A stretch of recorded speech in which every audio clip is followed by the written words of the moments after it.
안녕하세요. 박헌진 통합과학연구소 조교 김민성입니다. 오늘은 판의 이동과 분포에 대해서 알아보도록 하겠습니다. 먼저 판의 분포입니다. 지구 표면은 총 10여 개의 크고 작은 판들로 구성되어 있습니다. 그리고 이 판의 경계에서 지진과 화산이 자주 일어납니다. 그래서 지진 활동이 활발한 띠 모양의 지역을 지진대, 화산 활동이 활발한 띠 모양의 지역을 화산대라고 부릅니다.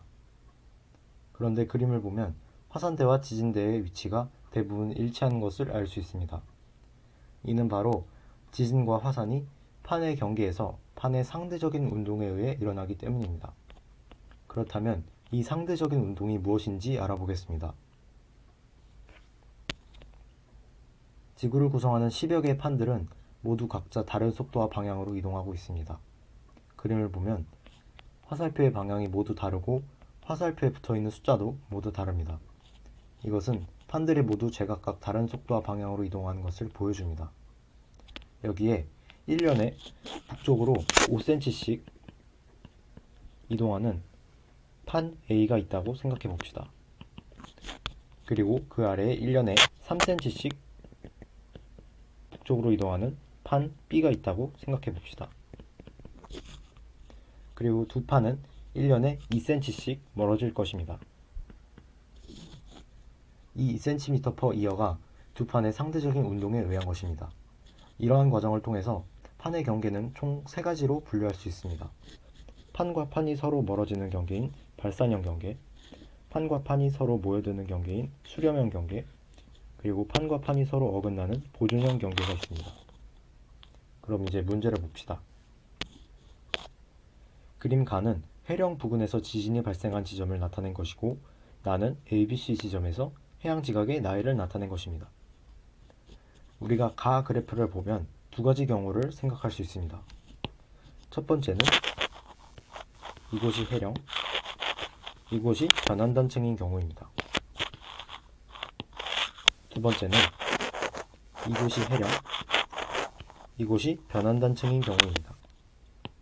첫 번째 경우부터 생각해 봅시다. 이곳이 해령, 이곳이 변환단층이라고 가정하였을 때 우리는 해령의 특성을 이용하여 이 그래프를 분석해야 합니다. 해령의 특성상 해령에서 거리가 멀어질수록 나이가 증가하기 때문에 우리는 ABC 지점과 해령과의 거리를 보아야 합니다. 그리고 그것을 바탕으로 비교했을 때 A가 가장 나이가 많고 C가 그 다음으로 많고 B가 가장 낮다는 사실이 나옵니다. 그런데 그것은 나 그래프와 일치하고 있습니다. 그러므로 두 가지 경우 중에서 첫 번째 경우가 맞는 경우라고 분석할 수 있습니다. 기역선지입니다. A와 B를 포함하는 판은 각각 상대적으로 남서쪽, 북동쪽으로 이동하며 서로 멀어진다. 우리가 해령을 찾았기 때문에 두 판의 이동 방향도 찾을 수 있습니다. 그런데 이것은 남서쪽과 북동쪽이 아니므로 기역선지는 틀린 선지입니다. 니은 선지입니다. B에서는 화산 활동이 활발하게 일어난다. B는 변환단층에 위치하고 있습니다. 변환단층에서는 화산 활동이 활발하게 일어나지 않습니다. 그러므로 니은도 틀린 선지입니다. 디귿 선지입니다. B에서는 천발 지진이 활발하게 일어난다. B 지역은 변환단층이고 변환단층에서는 천발 지진이 활발하게 일어납니다. 디귿은 맞는 선지입니다. 참고로 천발 지진은 70km보다 낮은 깊이에서 발생한 지진을 말합니다. 두 번째 문제입니다. 그림 가와 나는 해양판과 대륙판이 수렴하여 해양판이 섭입하는 두 지역에서 일정 기간 동안 지진이 발생한 깊이를 나타낸 것입니다. 그렇다면 우리는 이 그림을 보고 섭입한 방향을 알 수 있습니다. 기역선지입니다. 가에서 해군은 A보다 B에 가까운 곳에 있다. 해군은 섭입의 시작 부분에 더 가깝게 있으므로 이쯤에 위치하고 있을 것입니다. 그렇기 때문에 A보다 B에 가까운 곳에 있다는 틀린 선지입니다. 니은 선지입니다. 나에서 화산 활동은 C보다 D에서 활발하게 일어난다. 화산 활동은 섭입 당한 판에서 더 활발하게 일어나기 때문에 C보다 D에서 활발하게 일어난다는 맞는 선지입니다. 디귿 선지입니다. 두 판의 경계면의 평균 기울기는 가보다 나에서 더 크다. 이것은 섭입한 기울기를 보면 되는 것이므로 가가 나보다 가파르기 때문에 디귿은 맞는 선지입니다.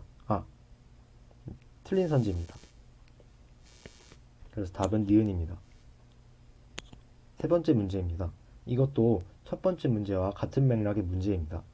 가 그래프를 보았을 때 우리는 두 가지 경우를 상상할 수 있습니다. 이곳이 해령, 이곳이 변환단층인 경우와 이곳이 해령, 이곳이 변환단층인 경우입니다. 그러면 이 문제도 첫 번째 경우부터 따져봅시다.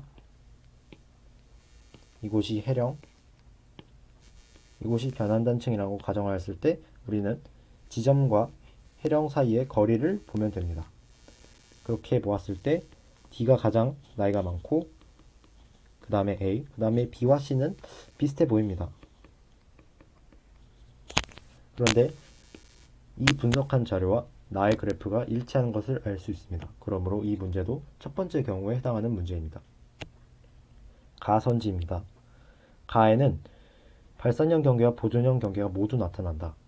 해령은 발산형 경계이고 변환단층은 보존형 경계이기 때문에 맞는 선지입니다.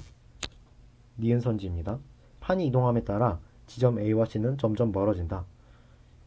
해령을 찾았기 때문에 두 판의 이동 방향을 찾을 수 있습니다. 그리고 거기에 따라 A와 C는 점점 멀어집니다. 그래서 니은도 맞는 선지입니다. 디귿 선지입니다. B 지점에서 화산은 거의 일어나지 않는다. B 지점은 변환단층에 위치하고 있습니다. 변환단층에서는 화산 활동이 활발하지 않기 때문에 D 선지도 맞는 선지입니다. 따라서 답은 기역, 니은, 디귿입니다. 네, 이때까지 박헌진 통합과학연구소 조교 김민성이었습니다. 오늘 배운 판의 이동과 분포, 그리고 지진대와 화산대의 정의, 그리고 상대적인 운동의 개념까지 모두 잘 가져갔으면 좋겠습니다. 감사합니다.